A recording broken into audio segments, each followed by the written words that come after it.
नमस्कार, स्वागत है आपका भारत मॉनिटर में और मैं हूं आपके साथ मुस्कान। आज हमारे साथ मौजूद है जम्मू के आरटीओ श्री धनंतर सिंह जी। आइए उनसे जानने की कोशिश करते हैं कि आरटीओ ऑफिस में चल क्या रहा है। सर, सबसे पहले तो मैं पूरी भारत मॉनिटर की टीम से आपको नमस्कार करती हूँ। सर, आपसे पहला सवाल मेरा ये है कि एक ऑर्डर आया था जिसमें ये कहा गया था कि जो जम्मू यूटी के आउटसाइड की गाड़ियां हैं, बाहर की जो रजिस्टर्ड गाड़ियां हैं, उन्हें वापस जम्मू में लाकर रे रजिस्टर करवाना पड़ेगा। तो इस चीज को लेके जो गाड़ी के ओनर हैं उन्हें काफी दिक्कतों का सामना करना पड़ रहा है। तो ताकि चीजें उनके लिए आसान हो जाए, इस चीज के लिए आपके पास क्या ऑल्टरनेट है? देखिए, जैसे आपने कहा कि री रजिस्ट्रेशन जब भी कोई आउट ऑफ जेएंडके की गाड़ी है उसकी री रजिस्ट्रेशन जेएंडके में मैंडेटरी है। एज पर जो मोटर व्हीकल एक्ट है हमारा या motor vehicle centre motor vehicle rules हैं, उसमें सेक्शन दिए हुए हैं। सेक्शन 47 है, सेक्शन 50 है। तो उसके तहत जब भी आप किसी दूसरी स्टेट की गाड़ी लेके यहाँ आते हो और आप परमानेंटली शिफ्ट हो गए हो तो विद इन 1 ईयर जो है आपने उस गाड़ी का यहाँ से री रजिस्ट्रेशन करवाना है, जेएंडके का नंबर लगवाना है। तो वो मैंडेटरी है। कुछ लोग इसमें ऑनरेबल हाईकोर्ट में गए हुए हैं कि इसको हम नहीं देंगे क्योंकि हमने एक जगह टैक्स दिया। तो अभी तक उसका फाइनल डिसीजन नहीं आया है। तो तब तक अगर कोई नहीं भी करवाया तो जब तक मैटर कोर्ट में सब जुडिस है तो तब तक हम किसी को फोर्स नहीं कर सकते। हाँ, अगर कोई करवाना चाहता है और वो अपना टैक्स भरना चाहता है तो उसको री रजिस्ट्रेशन हम यहाँ पे लगा रहे हैं। उसमें सिंपल फॉर्मेलिटीज है कि जहां की गाड़ी आपकी रजिस्टर्ड है, मान लो आपने चंडीगढ़ से गाड़ी ली हुई है या दिल्ली से ली या पंजाब से ली है, तो वहां से आपने एनओसी लेके आना है और यहाँ पे आपका जो टैक्स है प्रोरेटा बेसिस पे जितने साल गाड़ी की लाइफ बची है उसका आपने 9% टैक्स देना और अपनी गाड़ी का नंबर आपका जेएंडके का लग जाएगा। तो वो आप करवा सकते हो, लेकिन इसमें ये मैंडेटरी नहीं है। हम किसी को फोर्स नहीं कर रहे हैं। लोग कोर्ट में क्योंकि मैटर सब जुडिस है, अगर कोई नहीं भी आता तो हम उसको नहीं कर रहे। जो वॉलंटरी आना चाहता है तो उसको पे करना पड़ेगा। तो सर, जैसे ड्यूअल रजिस्टर्ड गाड़ियां होती है कि एक गाड़ी पर अगर कोई नंबर लगा है तो वैसे ही सामने काफी केसेस आते हैं कि सेम नंबर दूसरी गाड़ी पर लगा होता है। तो इस चीज को चेक करने के लिए आपके पास क्या ऑप्शन है? देखिए, जैसे आप जानते हैं कि जो गाड़ियों की रजिस्ट्रेशन है ये ऑनलाइन वाहन पोर्टल पे होती है और आजकल जो रजिस्ट्रेशन है वो डीलर एंड पे होती है। मतलब जिसका ये कि जो ऑटोमोबाइल डीलर है, जो एजेंसी है, जो गाड़ियां बेच रही है, चाहे वो मारुति वाले हैं, महिंद्रा है, कोई भी कंपनी है, वही डीलर उसको आरसी इशू करता है। क्योंकि अब ये डेलीगेट हो गया, अब ये पावर्स आरटीओ और एआरटीओ के पास नहीं है। तो जहां से आप गाड़ी लोगे वहीं से रजिस्ट्रेशन भी आपकी हो जाएगी। जहां तक आपने बात की कि ड्यूअल नंबर, तो वो पॉसिबल ही नहीं है क्योंकि वाहन पोर्टल में एक गाड़ी का एक ही नंबर लगता है। अगर कोई दूसरी गाड़ी है तो वो फेक है। और ऐसी चीजों के लिए एनफोर्समेंट एजेंसी हमारी जो ट्रैफिक पुलिस है, अब जहां पे उनको नोटिस में ये लगता है कि ये 2 नंबर की गाड़ी कैसे, तो उनकी आरसी चेक की जाती है। क्योंकि एक के पास ओरिजिनल आरसी होगी, एक के पास फेक होगी। जो फेक होगी तो उसको पर एक्शन होगा, तो वो कैंसिल हो जाएगी। उसके ऊपर जो भी पुलिस एक्शन होता है उसमें एफआईआर भी लगती है। तो उसके लिए तो हमारी जो एनफोर्समेंट एजेंसी है वो काम कर रही होती है। सर, कई बार ऐसा देखने को मिला है कि बिना ड्राइविंग रूल्स जाने, बिना ट्रैफिक रूल्स जाने लोगों के पास लाइसेंस होता है, तो उन्हें लाइसेंस कैसे मिल जाता है? देखिए, आपने शायद बात बड़ी पहले की है जब ये चीजें मैनुअल होती थी। 2016 के बाद जो ये ड्राइविंग लाइसेंस है ये सारथी पोर्टल पे ऑनलाइन इशू होते हैं। उसके लिए आपको एक पहले लर्नर लाइसेंस लेना होता है, जिसके लिए आपको टेस्ट नहीं होता। आप लर्नर लाइसेंस अपने घर से बना सकते हो। घर में आप सारथी पोर्टल पे अप्लाई कीजिए, उसके बाद आपको 10 क्वेश्चन उसमें आते हैं, वो ऑनलाइन अपने घर से आप अगर आप पास कर जाते हो तो आपको लर्नर लाइसेंस अपने घर में मिल जाएगा। उसके लिए आपको कोई भी टेस्ट मैंडेटरी नहीं है किसी भी आरटीओ या एआरटीओ में, और उसकी वैलिडिटी आपकी 6 महीने के लिए रहती है। 6 महीने तक आप गाड़ी सीख सकते हो। अब उसमें वायलेशन कहीं कहीं जो हमें नोटिस में आती है वो ये होती है कि जिसको लर्नर लाइसेंस मिला वो अकेला गाड़ी चला नहीं सकता, उसको साथ में ड्राइवर होना चाहिए, वो गाड़ी सीख सकता है। उसको लर्नर लाइसेंस दिया जाता है ताकि वो लर्न करे ड्राइविंग का। अगर कोई विदाउट जो असिस्टेंट, मतलब साथ में जो अगर ड्राइवर नहीं है और चला रहा तो उसकी वायलेशन है, तो उसमें फिर से एनफोर्समेंट एजेंसी जो है इन चीजों को चेक करती है। लेकिन विदाउट मतलब ट्रायल पास किए हुए किसी को लाइसेंस इशू हो ही नहीं सकता है। ये सारा ऑनलाइन प्रोसीजर है।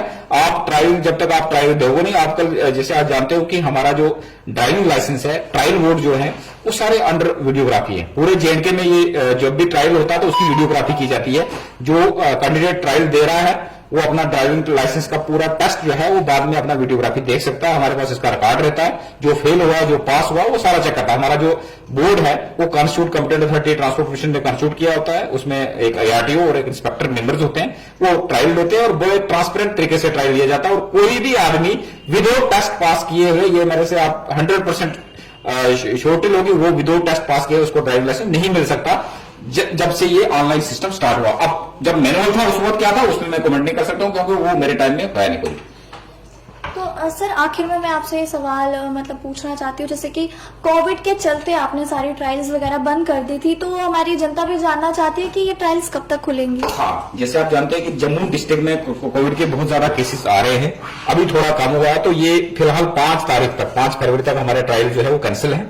अब उसके बाद हम इसको फिर से रिव्यू करेंगे। अगर ये केसेस थोड़े कम हुए तो हम मंडे से मतलब 7 फरवरी से इनको हम स्टार्ट करेंगे। और साथ में मैं ये बताना चाहूंगा कि जिन लोगों की ट्रायल डेट्स कैंसिल हुई हैं उनको हम नोटिफाई करेंगे, उनको नए स्लॉट्स लेने की जरूरत नहीं है। उसमें हम एक नई डेट्स जो नोटिफाई कर देंगे, प्रिंट इलेक्ट्रॉनिक मीडिया के थ्रू उनको कन्वे भी करेंगे। तो उसमें कंडीशन ये है कि जिन लोगों का ट्रायल होना है उनका लर्नर लाइसेंस वैलिड होना चाहिए। जिनका वैलिड होगा उनको हम फिर से डेट निकाल के उसी डेट पे उनका हम ट्रायल ले लेंगे और वो हम 7 तारीख को डिसीजन लेंगे। 7 तक फिलहाल ये 5 तारीख तक ये ट्रायल जो है वो बंद है। तो सर आप मीडिया के माध्यम से यानी हमारे माध्यम से आम जनता को क्या संदेश देना चाहते हैं? देखिए, मेरा यही है, मैं हर बार बार ये चीज कहता हूं कि डिपार्टमेंट ने, ट्रांसपोर्ट डिपार्टमेंट खासकर अगर एमबीडी डिपार्टमेंट की बात करूंगा, मोटर व्हीकल्स डिपार्टमेंट ने पिछले 2-2.5 सालों में तकरीबन 30 के करीब सर्विसेज ऑनलाइन की है, जिसमें आपको ऑफिस में आने की बिल्कुल भी जरूरत नहीं है। हाँ, कहीं आपको अगर कोई दिक्कत है, कोई एरर ऑनलाइन आ जाता है तो उसके लिए आप यहाँ पे हेल्प डेस्क पे आ सकते हो, अदरवाइज आपको यहाँ आना नहीं चाहिए।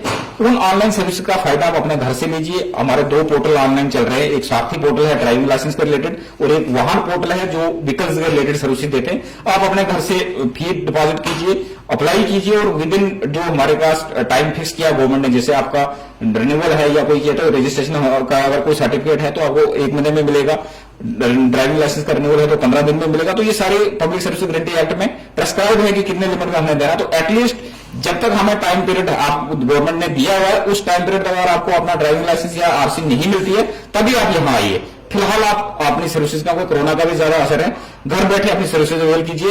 मुझे तो ये लगता है कि किसी साइबर कैफे या खिदमत सेंटर में भी आपको नहीं जाना चाहिए, क्योंकि ये सर्विसेज आपको इतनी यूजर फ्रेंडली एप्स हैं ये गवर्नमेंट ऑफ इंडिया की तरफ से कि आप अपने मोबाइल पे चेक कर सकते हो, अपनी फी ऑनलाइन डिपॉजिट कर सकते हो। जब आप किसी साइबर कैफे या खिदमत सेंटर पे जाओगे वो आपको सर्विस चार्ज करेगा और जिसमें हम किसी को रोक नहीं सकते। तो बेटर यह है कि आप अपना काम खुद कीजिए और अपने घर से कीजिए। तो जो सर्विसेज ऑनलाइन है, हमारी सारी सर्विसेज ऑनलाइन है, कुछ सर्विसेज छोड़ के, जैसे ट्रांसफर ऑफ व्हीकल जो है वो अभी ऑनलाइन नहीं है फुली, उसके लिए दोनों पार्टीज को, सेलर और बायर दोनों को यहां आना पड़ता। इसके अलावा जो लाइफ एक्सटेंशन है गाड़ी की उसके लिए भी ये 2-3 सर्विसेज हमारी मैनुअल है। इसके अलावा हमारी पूरी सर्विसेज ऑनलाइन है, चाहे आपका ड्राइविंग लाइसेंस रिन्यूअल है, डुप्लीकेट है, रिप्लेसमेंट है, कोई करेक्शन है उसमें, ये सारी ऑनलाइन सर्विसेज है। इसी तरह वाहन पोर्टल पर अगर आपका कोई हाइपोथिकेशन कैंसिलेशन है, आपका कोई आरसी में करेक्शन है या रूट परमिट रिन्यूअल, ये सब ऑनलाइन है और आपको ऑनलाइन ही अवेल करना चाहिए। तो मेरे यही आपके माध्यम से रहेगी कि लोग इसमें जितना अवेयर हो जाएं, आप भी अवेयर कीजिए, ताकि हम सब मिलकर जो है ये जो डिपार्टमेंट ने सर्विसेज दी है इनको हम अच्छी तरह अवेयर कर पाए। सर आज कल देखने को मिलता है कि जो बच्चे हैं जो अंडर एज है, जो कि आज के टाइम में ड्राइविंग कर रहे हैं, तो उनके गार्डियंस, उनके पेरेंट्स को आप क्या कहना चाहते हैं? देखिए, रूल्स बड़े स्ट्रिक्ट है उसमें। अभी अगर कोई अंडर एज बच्चा गाड़ी चलाते हुए पकड़ा गया तो उसके लिए जो पनिशमेंट है उसको तो पनिशमेंट बच्चे को कम है, लेकिन जो उसके पेरेंट्स है उसको 3 साल की सजा है और 25,000 रुपए जुर्माना है। और यहाँ पे जेएंडके में 3 केसेस हो गए हैं जिसमें फाइन और इम्प्रिजनमेंट जो है उसके फादर को हुई है। तो मेरे आपके माध्यम से लोगों से यही अपील रहेगी कि आप अपने बच्चों को बिल्कुल भी गाड़ी ना दें जब तक वो अंडर एज है। जब उनका लाइसेंस बन जाता है उसके बाद आप गाड़ी दीजिए, उनको चलाइएगा, अच्छी तरह चलाएंगे। बच्चे आजकल बड़े तेज हैं, आपका अंडर एज बच्चा भी गाड़ी चला सकता है, लेकिन जब तक रूल्स उसको अलो नहीं करेंगे, आप 18 साल से कम बच्चे को गाड़ी नहीं दीजिए। अगर दोगे तो हमारी एनफोर्समेंट एजेंसी जैसे ट्रैफिक पुलिस है या हमारे एमबीडी के भी लोग नाका वगैरह लगाते हैं, तो जो पकड़ा जाएगा तो उसके ऊपर स्ट्रिक्ट एक्शन जाएगा और सीधा एक्शन जो है उसके पेरेंट मतलब उनके माँ बाप पे एक्शन हो जाएगा। तो मेरे आपके माध्यम से ये रहेगी कि अपनी, ये जरूरी नहीं है कि सिर्फ आप पेनल्टी से बचने के लिए उनको मारो, आप उनकी सेफ्टी का भी ध्यान रखें। एक बच्चा अगर कहीं जो यंग एज में अंडर एज बच्चा चला रहा है, विदाउट लाइसेंस चल रहा है, तो कहीं उसका एक्सीडेंट हो सकता है, जो बहुत बड़ा एक हादसा हो सकता है। तो इस चीजों को हमें अवॉइड करना चाहिए। ये थे हमारे जम्मू के आरटीओ श्री धनंतर सिंह जी, जिनका ये कहना था आज के टाइम के रूल्स को लेकर। और आगे की ताजा अपडेट्स के लिए बने रहे आप भारत मॉनिटर के साथ। कैमरामैन नवीन के साथ, नमस्कार।